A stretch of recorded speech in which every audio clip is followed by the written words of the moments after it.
Has anyone been to Disney? Even if you haven't, you would probably recognize Cinderella's castle. It's one of the most famous castles in the world, even though it's not a real castle. Disney has put an idea in our heads that all castles look more or less like hers, but that's not true. In the olden days, castles were more like forts. They served a purpose, and they were actually for defending the territory. They weren't just there to look pretty like they are now. The modern idea of a castle comes from King Ludwig II of Bavaria.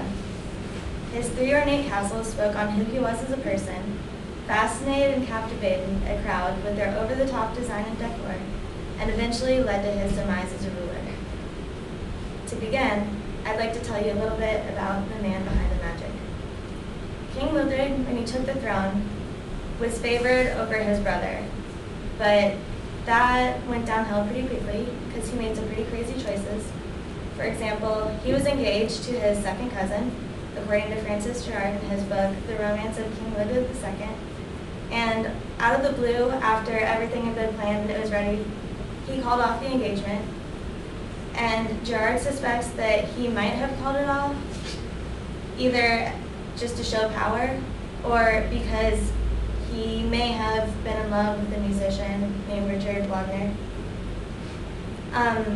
Even stranger than that, Gerard also says that he may have taken political advice from one of his enemies, his brother, who was next in line for the throne if he didn't have any children. And it's sort of out there to start taking advice like that could potentially ruin your reign from someone who is out to thwart you. Next, it's only fair to discuss what made Ludwig famous, his castles. Given his personality and taste for dramatics, his extravagant castles aren't surprising. As Wilfred Blunt points out in his book, The Dream King, Ludwig began building 3 separate castles within 10 years of each other. The castles cost over 30 million marks, and Blunt claims that's comparable to the amount that Bavaria had to pay after the 7 Weeks' War.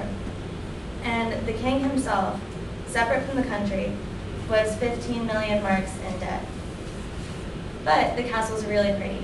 They are each unique in their own way.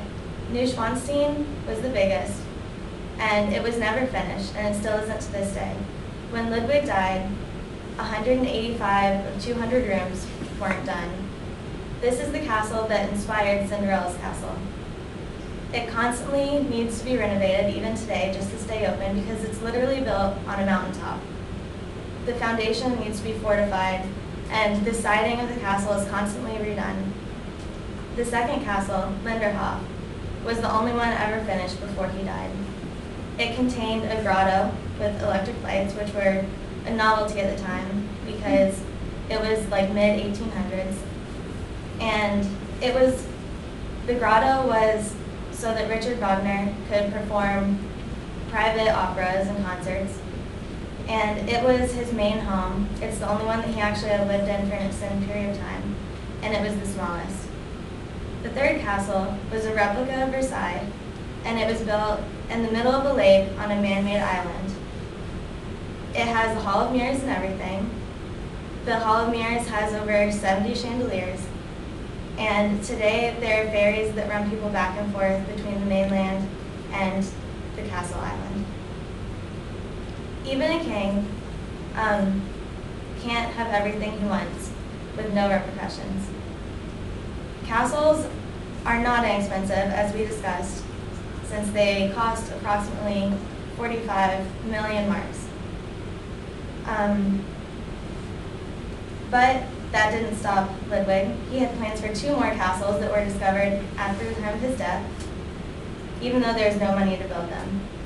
And Greg King, the author of The Mad King, states that creditors started tracking down the king and demanding that he pay them because he owed so much money to everyone.